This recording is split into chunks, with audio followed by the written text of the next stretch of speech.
Antiques Roadshow expert Paul Atterbury was blown away when he was presented with a rather unique London bus sign during the latest instalment of the BBC series.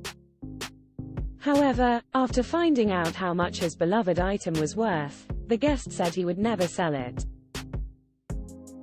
Paul began by sharing a piece of history. The expert told the guest, "A very long time ago when I was a child, I lived a lot with my grandmother and she used to take me on trips around London. I was about 7 or 8. And we traveled a lot on buses, and one day, I can remember her saying, 'A most extraordinary thing has happened. London bus crossed Tower Bridge as it was going up and had to jump the gap.' And I think it's a sort of piece of folklore, a bit of extraordinary London history, the flying bus."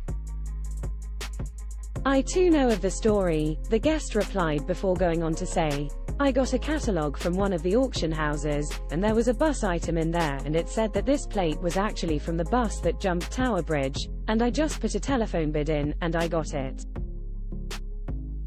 Speaking further about where the item was from, Paul went on, "Let's just go back a bit. In 1939, London Transport introduced a new type of bus called the RT. The driver sits in a single cab on the right and the engine is beside him. And on the engine of every London bus, there was this number plate which was a bonnet plaque, and it was the identity for that particular bus. What of course we know, is that that bus RT 793 is the flying bus. What happened was that in those days there was a traffic light and a gate, which shut off the road to the bridge. And on this murky, cold misty morning, the gatekeeper forgot to do it, and the number 78 bus on its way to Shoreditch entered onto the bridge and the bascule began to rise, and the driver had a choice. Do I slam the brakes on and back off? Or do I slam my foot down and go for it?"